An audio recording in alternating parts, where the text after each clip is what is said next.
Hey there, Grumpy Old Fart here. Be sure to check me out over on Rumble. There you'll find all of my stuff from YouTube, plus my political and social commentary and weekly current events, which YouTube frowns on.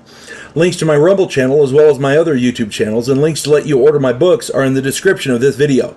If you enjoy my content, please like, subscribe, share, and comment. I welcome your comments, even if you disagree with me. Now, on with the video. Hey there, Grumpy Old Fart here. I'm doing an advanced Dungeons and Dragons story. I'm calling this one Dipsey effing do. Yeah, except the case in point, the effing was actually set out. You know, the actual word. This is a case in point of why one should be very careful about code words chosen to signal attacks. I did a video a while back. Oh, I cannot remember the name. I can't remember the title. I think it was called Instant Army, but go find that one and check it out. But anyway, in that video, I told a story about where I used a code word to signal an army of zombies and skeletons that I'd animated in the city. The undead attacked from the inside so that we could take the city. It was it's an interesting idea if you're running short of men, that kind of thing. I got the idea from my friend Art. Art runs one of the best games I've ever played in. I played with him when I was in the Air Force. Our group was trying to sneak into a city through the cemetery under the back gate. Or, excuse me, near the back gate. We were hiding in the cemetery until the moon passed behind a cloud so that we could scale the wall. Now, Art had a running joke when one of his players said something obvious and stupid or did something obvious or stupid.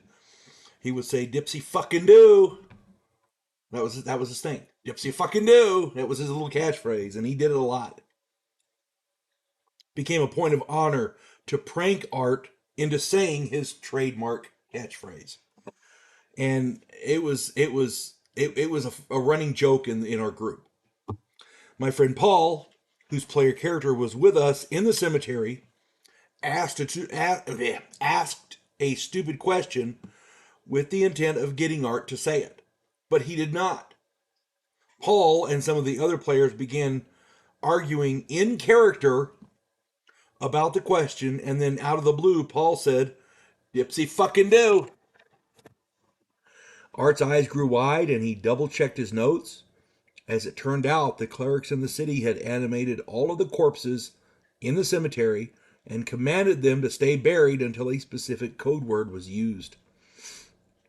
Then they would emerge from their graves and kill everyone they saw. The clerics in the town were very evil. It was intended as a last-ditch doomsday defense for when the city fell, and these clerics were just evil as fuck. The code word was Dipsy fucking do. Every corpse in the cemetery rose from the grave and began attacking us. We fought for our lives all night long against wave after wave of zombies and skeletons. This town was thousands of years old, lots of people buried there. Our cleric was going to turn him, but he was killed right off the bat. And that didn't, no turning happened that night. He was killed outright. The wizard used fireballs, lightning bolts, and every other spell he had until they dragged him down and killed him, and they kept coming. Our fighters and thief retreated to a crypt, and we held it as long as we could. It was a total party kill, all because of a catchphrase that we pranked the dungeon master with.